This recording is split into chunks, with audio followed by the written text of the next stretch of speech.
Welcome to Relay Chain, a podcast produced by Parity Technologies, where we discuss all things Substrate, Polkadot, and Web3.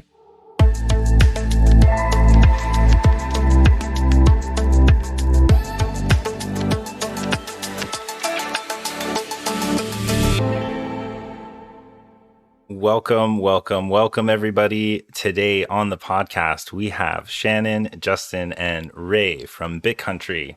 Welcome, guys. Thanks for coming on today. Yeah, great to be here. Thanks for the invitation, Jorrin. Yes, my pleasure. Can you guys give yourself a quick introduction? Okay, sure. So I'll jump in first. So yeah, my name is Shannon Christie. I'm co-founder and CTO of Bit.Country. I mainly focus on kind of like the metaverse aspect, the virtual world and all that kind of part where we're dealing with many different users jumping into the world that experience all the different ways that can be customized and things like that. So I think that gives maybe a little bit of an idea of kind of the part that I focus on. So maybe I can pass it over to Justin next for an introduction. Cool. Thank you, Shannon. Hi, everyone. Hi. Thanks for the invitation, Jorrin. I think my name is Justin Pham, and I'm the CTO of Bit.Country. So I'm more focusing on the blockchain development of Bit.Country. So yeah, this is our main focus. Also, apart from that, I'm also doing a lot of integrations on the on the blockchain into our UIs as well as to other chain as well. Yeah, that's a little bit about me and it's my responsibility. So maybe I can pass that to Ray now. Hey, Jorrin. My name is Ray Lu. I'm taking the position as a CEO and also angel investor and a founder for this project. My role is to running the business on a daily basis and then connecting with the partners, especially with the our venture capital communities. Yes, that's pretty much about me. Thank you. Awesome. Thanks so much, guys. And thanks again for being here. I remember meeting Ray probably like in the middle of last year, right before I actually started working with Parity. You guys were a part of a hackathon that I was organizing, and you guys actually won one of the top prizes. So I'm super glad to see you guys continue building and to have the opportunity to interview you guys today. And I also heard recently that you guys joined the Berkeley Blockchain Accelerator. So huge congratulations on that. But yeah, let's jump right into it. Who wants to give us like a nice high level overview of what Bit.Country is? Yeah, I can give a go. So on Bit.Country, everyone can start their own metaverse with a token economy, NFT, and also community gamification process. So basically, like Jorrin, you can create a Bit.Country like for example, Jorrin Kingdom. So you can bring your friends and family, your fans over. So in there, people can earn your tokens, can interact with you and then your the apps inside your virtual world. So you basically give a chance to your community to earn your token, and then so they can prove themselves. They become your super fans. In there, you can also give some privileges to your super fans, such as allow them to auction the land in your virtual world, so they can build on the land that they already won. So basically, in a nutshell, it's a tool, a network for tokenizing your communities, and also allows you to bring people from Web 2.0, such as Telegram, Twitter, TikTok, to Web 3. So in there, you have token economy, you have a virtual world, virtual land. It's totally different dimension. So yeah, I think so far we got a lot of attractions around from KOLs.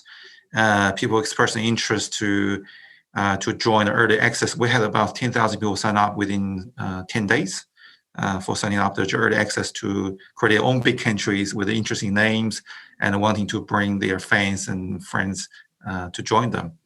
Yeah, so the KOLs will be interested to use this machine network to automate a lot of engagement and grow their community, with a new experience which has never been done in the past. Awesome.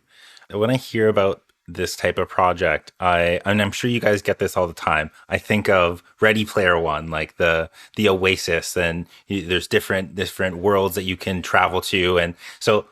How close is that to reality, or how close is that, I guess, to your goal? Because I imagine, it's quite a ways off still. Yeah, I will cover a little bit and then pass over to Shannon. Shannon is our kind of meta man. Bit.Country is all about decentralization. Your assets, your moments, and your legacy, your world will be stored perpetually on chain, on the decentralized storage. So that will convey an experience of perpetualized world. And also the immersive experience, apart from the perpetualized world, but also give you, we have a plan using like VR, so people can be more immersed.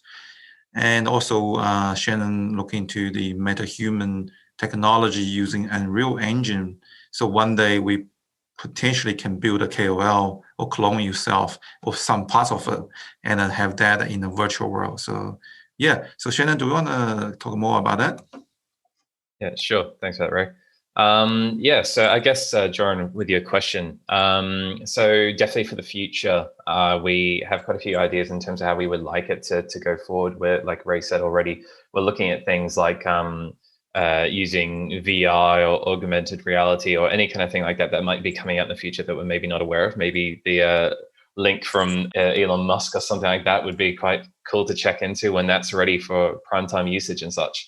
So having a way for people to get into that. But of course, in the meantime, we're working on more traditional ways, such as just having a 3D experience in your browser. So we really want to make sure that it's easy for people to get in. That's one of the key value propositions and things like that we're really focusing on when it comes to that aspect, that you can jump in easily. You don't need to install anything. You don't need to wait for anything to download. You don't need to spend 20 seconds waiting for it to spin up, or a minute, or however long it might be, depending on which kind of system you're doing and how much detail you load in. So we really want it to be accessible, quick and easy for people to get in. So that's one aspect of it, but we also are working on enabling as much of a kind of like a customizable experience. So I guess relating it back to some of the questions and things like that as well, is that each Bit.Country has its own style, has its own theme. It's really up to the owner of that Bit.Country, the community of that Bit.Country, to decide how that looks, what it develops like, and all those kinds of things. So you could have ones that could be, if we were to use an example, maybe like sci-fi. We have other ones that may be a little bit more like medieval period, if for some reason that's what they want. It's really kind of up to them how they do that. They could have their own kind of assets and stuff, and that's something that we really want to enable on kind of the metaverse side. The part that I'm often working on and focusing on is how can we enable people to create these custom experiences. So part of that would be done with like smart contracts that could be kind of like linked into some of the things inside the world that could provide this behavior for events or other things. And also I'm looking at, I already have kind of part of it designed, like we did for that hackathon we got involved with earlier, as you mentioned, Jorrin. We already had part of this block framework, as we're calling it at this stage, which enables people to kind of create their Dimension app or this D app in a way that could have an effect on the world. It could be spawning things in, it could be creating a race, it could be a treasure hunt, it could be all sorts of different activities. And we could picture and imagine quite a lot of different things there. Some of the ones that we've already kind of looked at would be things of maybe like a farm, for example. People could deposit tokens into it and have a chance of creating some new NFT or something. Other things that we kind of imagine could be possible in the future could be a merchandise from someone. Maybe you're selling an interesting shirt. If you're maybe a musician or something like that, for example, it could be doing music, it could be doing art pieces. Maybe organizations and artists and other creators could be creating these things and having a place to present it in this virtual world for people to potentially purchase and see. And I guess also to say is that they're kind of related to each other, but kind of not. Each Bit.Country, each metaverse isn't necessarily one continuous space where they are all 100% adjacent to each other. It's not like real world, it's not like, okay, we've got like France right next to Spain or something like that.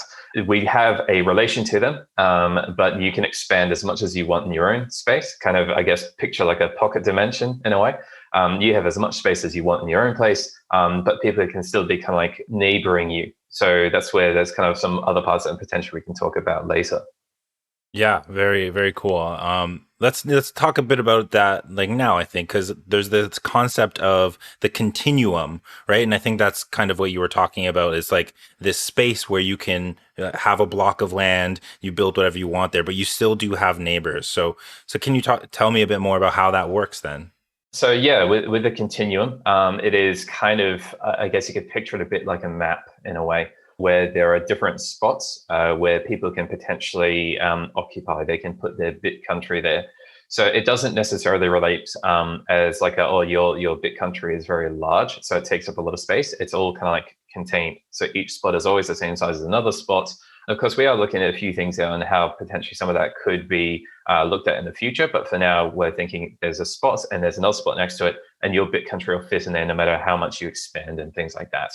Because we want to have there to be a point to this continuum that you can be a neighbor of some other Bit.Country. So you can have kind of like a neighborhood or a community really where similar Bit.Countries would gather together. Maybe they're friends of each other, or they just follow a similar topic or overall kind of community or something like that. That we have a protocol in place at the stage we're calling it the Good Neighborhood Protocol, the Continuum Good Neighborhood Protocol. And that would be a way for the neighboring Bit.Countries to have kind of a say in, who gets to be next to me. If I feel that they don't necessarily fit my community or what we kind of have in mind for our region or our area, then we have the ability to have some say in saying, I don't think this necessarily works. But there's kind of quite a lot of room for people to potentially choose somewhere else. There is a protocol that we're looking at, so that will be coming out at a later stage for the testnet. We may not necessarily have it implemented to the same level, but that the spots could have some scarcity to them, that they would be following basically a function that we have of how many Bit.Countries there are to determine how many spots are available. People would then auction for these spots. And that's kind of where that good neighborhood protocol comes in. People can say, I don't want you to necessarily get involved in this auction here for the spots. It's right next to me. I don't think we necessarily fit in the same kind of community atmosphere and all that kind of stuff. So that really gives people a lot of control over kind of the neighborhood and how it all fits together. Yeah, Shannon covers quite a lot. What I want to say is, so with that protocol, we try to encourage, a natural development of a continuum. We want to see in 2 to 5 years' time, we see that clusters of communities, Bit.Countries, they have a similar culture, in a similar kind of industry or mindset. The crypto people get around all in one part on a continuum, and artists, taking big parts of the continuum. And the continuum is infinite. You can imagine like a map, but it's really interconnected spots of Bit.Countries. So that's an abstraction layer of the relationship of Bit.Countries. Yeah, we got a video that people can play to see how the continuum protocol works. Yeah, but I think that's pretty much how it works from what Shannon said. Awesome. Yeah, I really like that idea of the good neighbor protocol, and it really allows people to build communities and have a say in the development of the world. I think that's a really great step towards the decentralization and community building aspect of your project. And that's a part of a Web3 grant that you guys are working on, right? Yeah, that's correct. I guess one thing I just wanted to quickly add while I remembered is when it comes to the different Bit.Countries and how they kind of relate to each other on Continuum and kind of inside them as well, we have the ability to kind of like jump from one to another. That's kind of how the neighboring part matters and has that aspect to it as well. If you're in a Bit.Country and you walk over to, we'll call it the east, it doesn't really necessarily make sense, but the easternmost side of it, for example, and to your right on the Continuum is another Bit.Country there, you would be able to see that there is that Bit.Country there, and you could kind of like transport or teleport from one to the other to be able to enter it. So that was kind of one of the things as well of having that kind of like relation to each other. So that's the part I just wanted to quickly add while I remembered it. But yeah, we are working on the next milestone, which is really focusing a lot more on the continuum aspect. So we already have kind of like our proof of concept in development by the team, working on kind of like the UI and the experience. Again, a little bit kind of like a map where you can kind of see how everyone fits together, the whole process for voting and determining who gets to go into a spot and things like that. And Justin's really been focusing a lot in terms of developing the pallets and the blockchain aspect and stuff like that. So maybe I can pass it over to you, Justin, to talk a little bit about kind of the milestone continuum and kind of what's happening on that side. Well, thanks, Shannon. Yeah, I think as Shannon and Ray mentioned, for the next milestone, we're trying to deliver like the continuous, protocol concept and the good neighboring, protocols that allows, all the neighbors, in the bit country, so they can have like they can cast a vote or they can, shape the future of how the continuum map, will look like. Yeah, I think we are in the process of doing that. I think that thanks to Substrate, and the whole ecosystems and the whole community, this is really supportive, and we found as this is quite easy for us, to participate and to carry on with our idea to turn them into into the product. Sweet. I want to backstep one thing really quickly. When you were talking about going to the edge of one big country and then being able to teleport across, like how, I guess, to use the buzzword, how interoperable are the big countries? Like, can I take items from one country to another? Or like what is kind of involved in that? Okay. Yep. Cool. Thanks for the question, Jorrin. Yeah. So kind of for each of the big countries, they are capable of interacting with each other and things like that. There's not just it's not like each one is its own separate blockchain, completely disconnected from the rest or anything like that. It's all done with a lot of like pallets and things like that inside of our substrate node. So that's, we do have some parts that are kind of quite local. They're specific to a bit country. So for example, they have their own, potentially their own local currency. They have their own governance and system that deals with that in terms of what that bit country does itself. They have kind of their own rules and incentive system in terms of how they reward their community and all that kind of stuff. So they do have those aspects that are their own. But for example, if someone had created an NFT inside your bit country, they are more than welcome to take it out of your bit country, go to a completely different one and place it in there. And we want to enable different blockchains and such to get involved as well. That was one of the driving reasons for choosing Substrate and Polkadot and things like that. That a lot of that work for being able to interact with the different chains is kind of part of the platform. It's been built in as a first-class citizen rather than tacked on afterwards. So we want to enable that you could bring your NFTs from other blockchains, that you can bring them from other parachains, you can bring them from pretty much anywhere, as long as there's a bridge, potentially something that maybe we would do ourselves, or maybe it's like a community effort, people do their own bridges or something. But either way, that we enable that kind of interaction between the different chains, so you can bring an NFT from one place and put it in another. So yeah, we definitely want to enable trade between different bit countries. That one could be producing content, maybe the other one enjoys purchasing it, and being able to trade that on kind of like a global marketplace when they want to do anything like that. Wow. There's something just so exciting about that. I can't wait to get in there and play with it.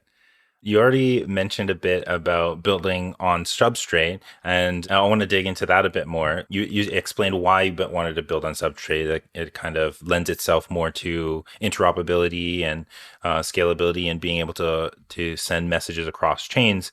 I want to talk about a bit about the recipe that you used to make your instance. Like, what kind of pallets did you use that were already built, and what kind of pallets are you developing yourself? I think we touched a bit on the good neighbor protocol. Is that a palette in itself?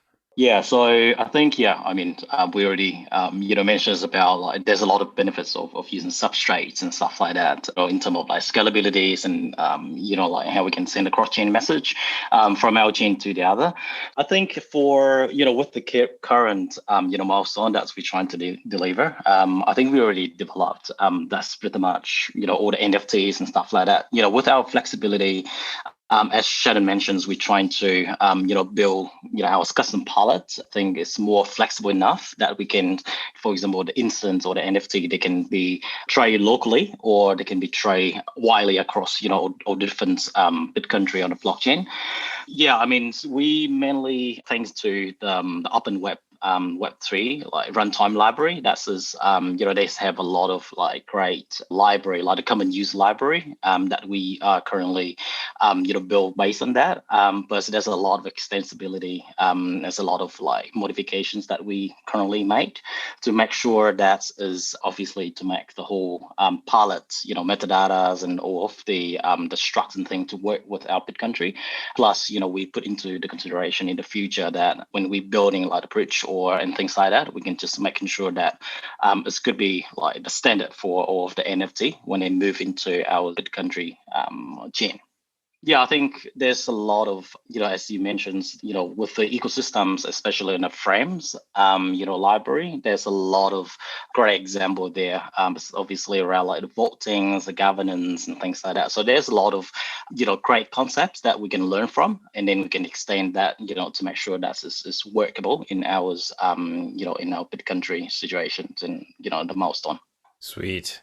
I'm sure it's safe to assume that you used the NFT palette from the ORML and maybe made some changes to that. I think that's a really powerful aspect for any kind of digital space. Like it gives a place to now show off your NFTs. You can have your own little area and you can place things and people can come visit.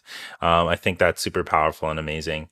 And so you mentioned a bit about governance. So how does that work with Bit.Country and BCG? So we have two tiers of governance. Polkadot Substrate is doing quite well with the governance feature on chain governance. So at the network level, like Bit.Country chain, we have governance managing our development, development console, and also Bit.Country behavior console. We call it continuum console. We also have a treasury console manage all the use of funds. At the Bit.Country level, Justin's also building the sub console sub governance palette. That means in your Bit.Country, your local social token holders can participate in governance. So that means you have a chance to decentralize your community, your own Bit.Country, and then having distribute tokens to your members. And this way they can not only own your asset, land, but also they have a say about what you want to do for your own Bit.Country. So that's our plan at the moment with the governance. So there'll be like a local governance to a singular Bit.Country, and is there a global governance to the continuum? Did I get that right? Yeah. And the governance become our default features to audit, govern the whole network in terms of content, behaviors, and the use of funds. So it's all going to go through the governance, and so that it makes it possible for decentralization one day. So that in the future, all the token holders will be the boss of the whole network, and we want that Bit.Country become a perpetual community network, out there, just like as close as to Bitcoin, so that there's no centralized governance. Our co-founder team will be gone hopefully one day. So this whole thing just runs just like a part of the nature. Mm-hmm. That's awesome. Yeah, I think in like traditional ways of thinking, like companies typically exit to make some big profit. But I think as we move through the blockchain industry, it's now exiting to community, and I think that's a really passionate way of going. Super cool. So let's talk more about NFTs because I think that is something that really shines in Bit.Country. What do you guys think of the NFT space these days? So it's getting a lot of attention. There's a lot of projects now. Celebrities are getting involved. What's going on here? Explain this to me. Yeah, there's definitely a lot of interest going on for NFTs, which is really cool to see. So the thing is, we've been working with and working on Bit.Country for quite a while as kind of like a proof of concept that actually goes back a few years in a way in terms of an idea of what it could be. And as we kind of showed a little bit during the hackathon we got involved with last time, we wanted to be able to give NFTs more utility, give more purpose and places for you to use it. So one thing that we kind of think of at this stage, it kind of feels a lot like a lot of NFTs.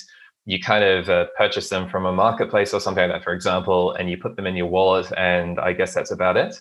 They just kind of stay there until one day you list them somewhere else for someone to purchase. So we really wanted to be able to take that further. We wanted to give more practical uses in a way of NFTs. So inside your Bit.Country, inside your virtual world, you could be, if you are collecting NFT art pieces, you could be placing them inside your house, inside Bit.Country, inside your gallery on top of a mountain that you built, or something like that, for example, somewhere that you feel is special that shows off the parts that you care about. So imagine like collectors could be doing like that. You could have almost a museum on Bit.Country doing those kind of pieces and such.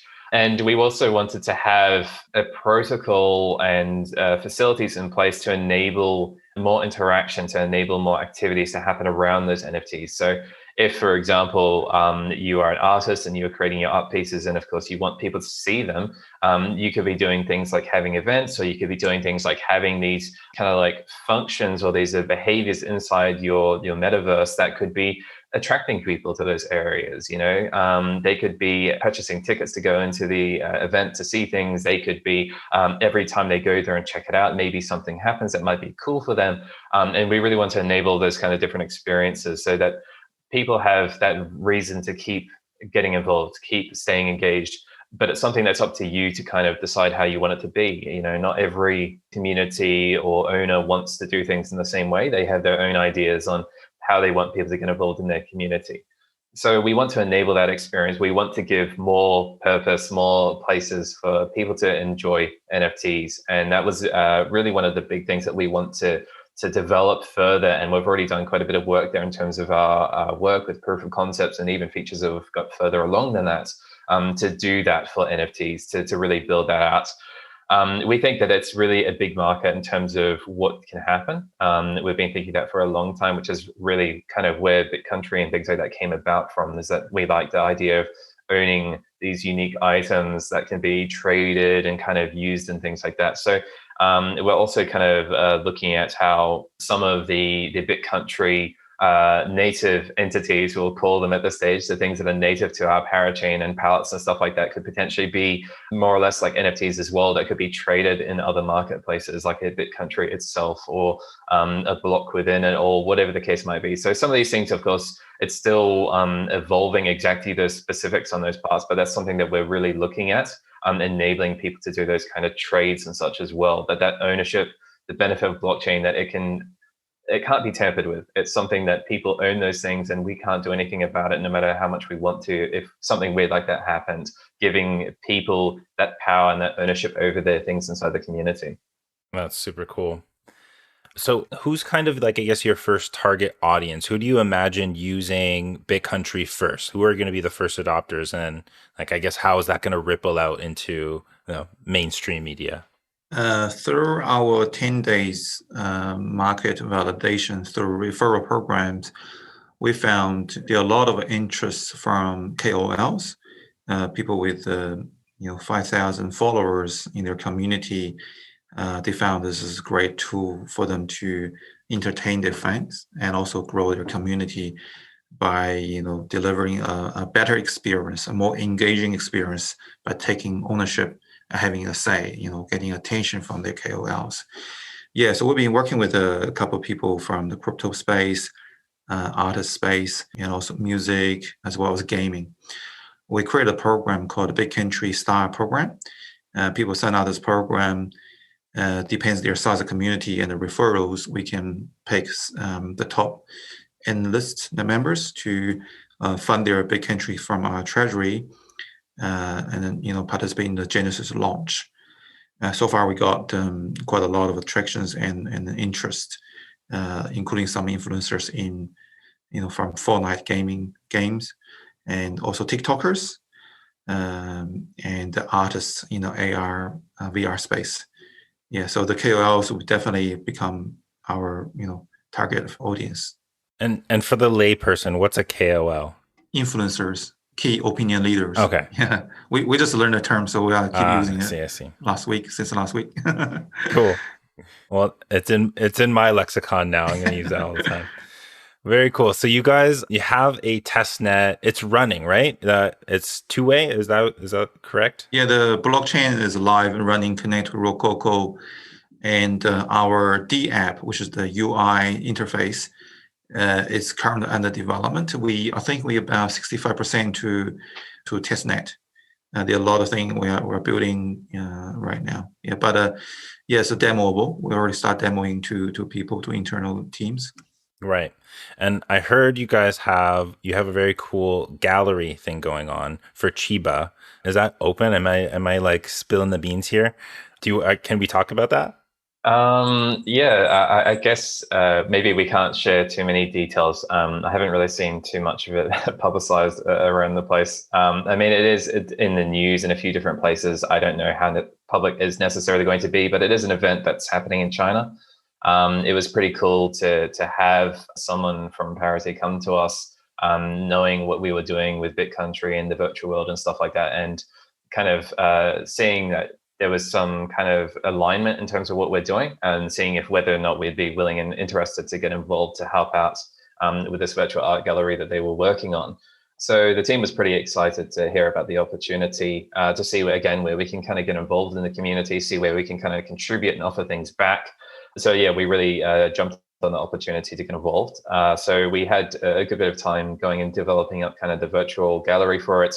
It is something that is accessible somewhere. I probably won't share the URL for it. You might have to just pay attention to for the event to see about that. But yeah, it was something that was pretty cool. We used a lot of kind of like similar technology that we already used for Bit.Country, and kind of just adapted it more for use for this art gallery where people could place their art pieces and things.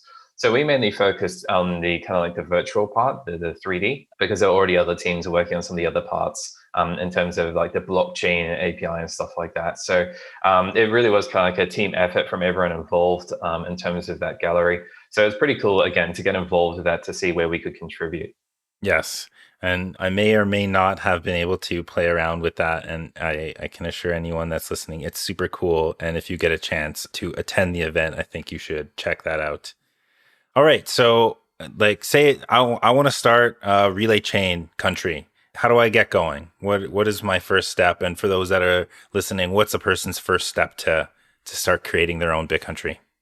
So once we launch, they can just create a Bit.Country, and initially for each Bit.Country, they can decide to, how much land they want, and the land comes with a cost.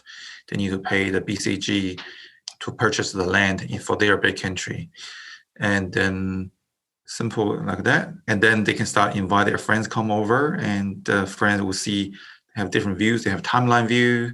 They also have a 3D view, and in the 3D view, they can give their friends permission to co-build the whole world, or they can just using a template to build on top of it. Yeah, actually, I got my kids, Jerry and Danny, start building some templates just for testing purpose. Mm. And I said to them, hey, this is going to be a really good business. You can build a beautiful world. That's my deal with them, paying them $2 each to work hard for me. I said, your world can be worth more. Yeah, so they build a wonderful world with Mars in the sky and, futuristic buildings on the ground, digging out, a lot of hideouts, like tunnels and stuff like that.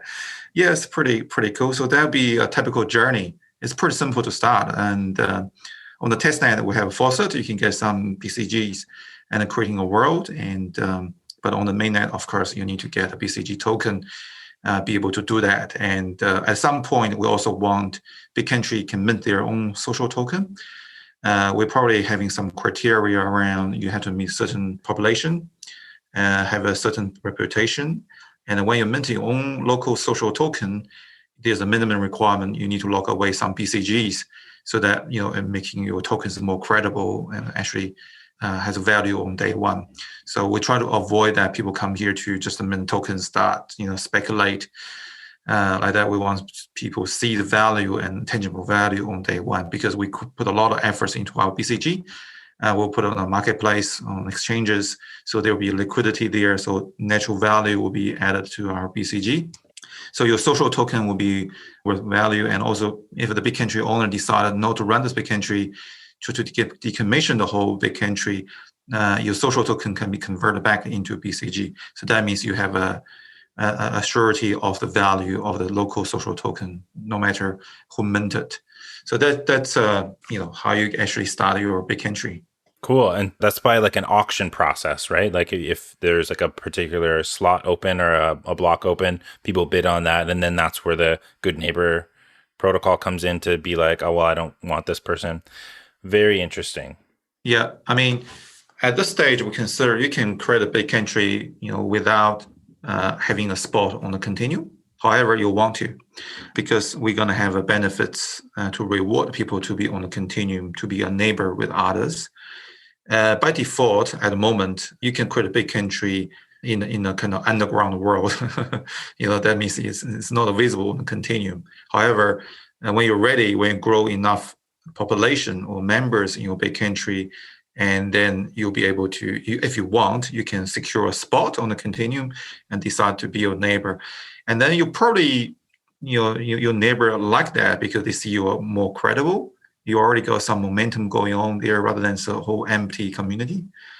So that's we make that option available so that you can do a late binding on the continuum. I see. And is there any kind of restriction or limitation to how many people or avatars, I guess, can be in a Bit.Country? Yeah, that's a good question. In theory, there's no limit, but in the virtual world, of course, in any gaming platform, there's a limitation with the concurrent users, right? Because people see each other. We've tested with a 50 kind of concurrent user in a block, everybody running around seems to be okay, working quite well. However, that can be scaled, right? Mm-hmm. We thought about, we don't want to make it one room or one block overcrowded. We're probably putting some capacity of a block. If people want to get in, they probably can get in, waiting list or pay a fee to prioritize that. But so there will be some kind of control over there. However, but generally speaking, we want to people see that as many people as they wish. So that imagine in a scene that you see 20 people building something together, and that would be like quite an epic scene under the moon. And we had a video that Justin and Shannon was building on a bridge and then building something and then jump together. That looks quite cool. It's like a ninja fight under in a storm night. That kind of feeling. That sounds epic. I would love to see that video if you send it to me afterwards. Yeah. No, I think that's really compelling to think of a community coming together to build the world themselves. So that kind of brings me to my next question is like, what are the technical skills required to build a virtual world? I mean, you said your children are doing it, right, Ray? So I don't know, maybe Justin wants to talk about the technical stack kind of required to build a Bit.Country. Yeah, let me cover basics. So we are using a world, taking best of different kind of world system. We're using a voxel system to build, and also you can import any kind of 3D model built by Blender, import to the world, and you can place somewhere. So you got this feeling of voxel system plus a realistic 3D model. It's mixed. So the cool thing of that is voxel system allow you to easily to creating material and then lay them in a way like a blocks, right? And then whereas the 3D model looks very realistic. That's all you need to do. People who can play games like a PUBG, Fortnite, Minecraft, they all can do it. My kids are 8 years old and 11 years old. They spend hours on this. Now they got a good excuse. They're saying they are testers to their moms, so they can spend time there. But we actually need them to give a lot of suggestions. They try to causing glitches, and they find so excited they find a glitch or something. As Ray mentions, is for the end user, that's pretty much like everyone who know how to play games. They can contribute to build Bit.Countries and make like the country nicer, like building on the different blocks. And I think it's more about the creativity. All right, but in terms of like more complexity by user, like who wants to add more functionality into the asset, or I think at some points before Shannon already mentions, like for example, if you could build farms, so the farms they can produce some sort of vegetables and stuff like that. So I'm not sure if we already mentioned about this, but I think so in our roadmap, we allow more as like not high end, but like for the developer to build like more functional asset to put into their country. So we basically, in terms of like the technical skills, we build, we planning to enable like the EVMs as well as like the Ink smart contract built on top of the Bit.Country. So that's just like anyone who would love to build into courts and stuff like that, again, create a smart contract on Solidity compatible or on Ink smart contract to build the asset on top of that. And we open ours, some of the attributes.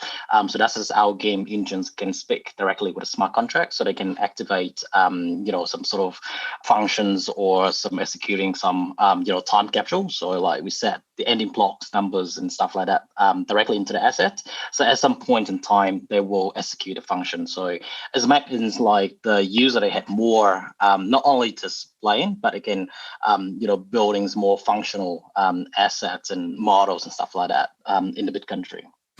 Very cool. Yeah. So from what I gather, it's like you can have a minimum viable country, and you can just build it out of with voxel and that 3D imaging kind of software that you were mentioning, and that's enough to have a country. But if you want to like take it to the next level, so to speak, you can start to create your own smart contracts, whether they be EVM based or ink based, and that will run completely fine on Bit.Country's platform as well. Yeah, exactly. Yeah.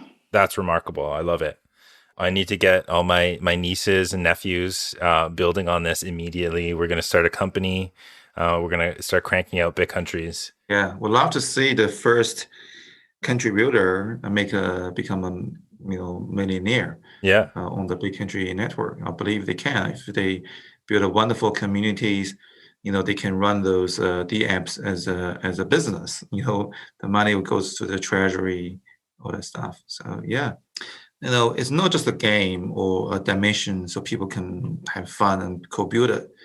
It's all about perpetuity, right? And all the NFTs, their assets will exist forever on a decentralized platform network. Also, your moments, your legacy, your world will be stored on the decentralized storage. So that means your Bit.Country will exist for hundreds of years if we purely decentralize ourselves.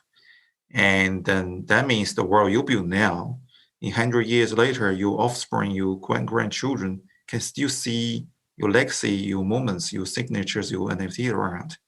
Probably they can find some kind of interesting gift from you in a smart contract, so that the third generation of Bruns family can unlock the smart contract. You can leave a time capsule. Wow. So all that things are all part of our imagination. And that's quite achievable through our network. Wow. That just blew my mind. That's amazing. I'm even more excited now about this project. Very cool. I think we're going to start to wind it down here. Is there anything else you guys want to talk about? I know, Ray, you're a man of many projects. You've got a few other businesses going on. Do you want to talk about Industry Connect for a sec, maybe? Sure. I love doing business. And I think, people ask me, my hobby is doing startups. Mm-hmm. So Industry Connect is a company I founded 7 years ago. Its main purpose to train people and help them to start their tech career. It's currently running in 7 countries, having staff from, different parts of the world. Just recently, it's approved by Singapore Information Media Authority. So students join Industry Connect course will be subsidized at least 70% for the fees. And also Industry Connect, we run the largest Substrate program in partnership with Akala. And that program is endorsed by you guys, Parity. And we also have the authority to issue the certificate with the Parity's logo attached to it. So yeah, it's going really well and helping a lot of graduates and career changers, people had a gap years in the professional career path. And over the years, we have over hundreds of companies hired at least one of the participants. In New Zealand, they work with the Immigration New Zealand on the skill project. And then we're also talking to, had a conversation with the ICTC in Canada about how can we collaborate. We're still in discussion. Yeah, so, that business has a Juanita and Carla, they're managing that. I'm not so involved much. Whereas, since 5 years ago, I spent most of my time focused on our MP Studio, which is our incubator. The company actually incubated Bit.Country, doing startups. And after Industry Connect with the top students, we found another business called Amy, which is a SaaS product managing all the after-school care, tuitions, kids program, holiday programs. That again has a team of 12 people, founded through some top students from the education program, which is quite lucky that that through the program I met a lot of amazing people, and actually just Justin and Shannon, they were my students many years ago, and I took the cream on the top. And now here we go. This is the third time we launched a new startup with amazing people from our education program. That's awesome. It's a testament to the quality of the programs that you have. And I can attest to the Substrate developers runtime engineer program that you guys have at Industry Connect. So if anyone out there is looking to learn how to build on Substrate, I highly suggest you check out that program. Shannon, Justin, do you have any final words for us? Any topics we didn't hit on that you wanna mention? Yeah, well, I guess technically there's quite a bit to talk about. I guess kind of on the previous topic that was just mentioned, as part of the Substrate Runtime Developer Academy, Bit.Country is offering a optional internship as well. So if you happen to be heading there at this stage, we're offering that optional internship. So potentially you can, if you happen to go that way, you might be able to get involved in the project, work on it a bit. That's just something I'll just quickly jump in there with that, because we're kind of like a community partner of the whole thing. And then otherwise, I guess kind of to some of the topics I kind of covered earlier, I really just wanted to go a bit further, that getting started with a Bit.Country and getting into Bit.Country, the platform and stuff like that, is something that we really want to make it as easy as possible. So it's not like you have to be a developer or have to be this or have to be some crypto genius to be able to understand and get into it. We really want to enable it for basically as many people as we can. So there's kind of like the simple web interface and things like that. So people don't necessarily have to be set up with a blockchain wallet or any of those things to access some certain aspects of the platform. So we really want to enable that kind of like two-stage in a way that if you are creating your own Bit.Country, then of course you have to be fully into the whole thing. You have to have your blockchain wallet. You need to be able to deal with cryptocurrencies and all those sorts of things and have an understanding of how that works. But if you're just an everyday user and you're just joining into someone else's Bit.Country, then you don't need to go near that stuff unless you're interested in going further and kind of getting more involved. But it can be kind of like a gradual onboarding. You can get involved. You can still check out the virtual world. You can still kind of check out your favorite KOL or whatever the case might be. And then as time goes by, you might say, actually, I want to start being able to do more. I want to have more say in the governance or something. Then you can start adding in the blockchain aspect. So for kind of the main users, that's the process. It should be fairly straightforward. If you want to make your own Bit.Country, you do need to have a blockchain wallet, of course, to get started.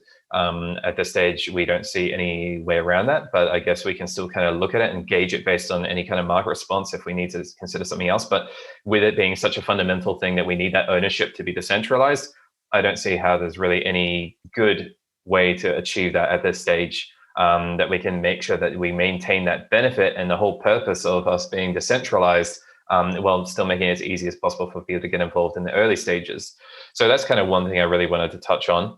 We kind of mentioned about the developers and things like that. So I imagine that there could be a lot of different ways that different people get involved with Bit.Country. There could be people that do the smart contract development. They could be making these apps, these dimension apps that other people who maybe aren't so technical could be purchasing or getting them for free or whatever the case might be, and placing them into their world to get some of that functionality. So if you're not necessarily the best world builder or the best 3D model or the best sound creator or whatever the case might be, you can go to other people that have done those things and you can place them into your world. So you could have more like a template system. You could take pre-made assets and place it in for you to get that kind of experience. But if you want to go that bit further, then you can do it yourself. You can make your own models. You can make your own sounds and all sorts of different things. So I imagine there's a lot of opportunities there.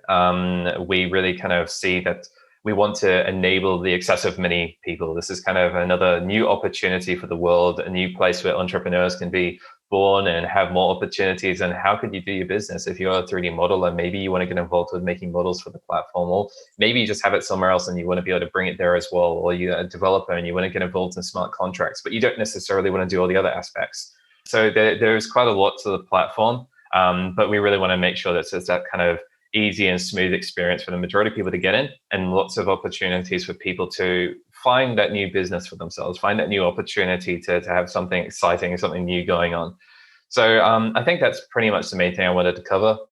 What Shannon mentioned is pretty much, most of the goals and the things that we're trying to make the Bit.Country, to become. And I think, from the development teams and, all the technical team, we're just trying to ensure like our open protocol, plus, like bring things like the whole engines, into like the blockchain. This makes way more accessible, to the traditional user so that they can onboard into, the Web3 kind of like the trains and stuff like that. So they can get into the like Web3, I think is way more easier. So, we're looking forward to see more and more, like users that can be more successful in the Bit.Country. Awesome. Where can people find you guys? Where should, if people want to follow what you're building, where can people find you? Yeah, the best place to follow our Twitter account, Bit.Country, or just search Space in Country and you can find us. And also we run 2 public programs. One is the early access. It's currently on our website. So you can just type the URL bit.country. You can see that on the homepage. If you want to go extra mile, you can apply for the ambassador program, which will give you, if you got selected, there will be NFT from our Genesis collection. We do run an internal referral program for Bit.Country Star Incubation Program. It's by invitation only, and you can get an invitation code from your friends. So that's for KOLs, key opinion leaders. So with a larger community, if they're interested to join the program, once they get selected, we'll fund their Bit.Country in the Genesis era through our treasury. So follow Twitter followers, early access, ambassador, and KOL. If you are an influencer really interested to get more information about how the KOL Star program works or want to get a code, you can email us at hi@bit.country. So that's hi@bit.country. Great. Well, I want to thank you guys again for coming on the show and talking about Bit.Country. Yeah, I'm blown away with what you guys are building, and I can't wait to see it continue and be live. Awesome. Thanks for your invitation and the opportunity to speak. Thanks for joining us this week on Relay Chain. We'd love to hear your thoughts on the subjects we talked about today. So please reach out to us on Twitter @RelayChain or by email podcast@parity.io. The team at Parity has some of the brightest minds working towards building a robust and inclusive ecosystem that puts power back into the hands of its community members. With cross-chain communication as a primary goal, we aim to break down the tribalistic barriers that have formed throughout the blockchain industry. If you want to learn more about what we're building, or if you want to join our team, visit our website at parity.io and sign up for our newsletter at parity.io.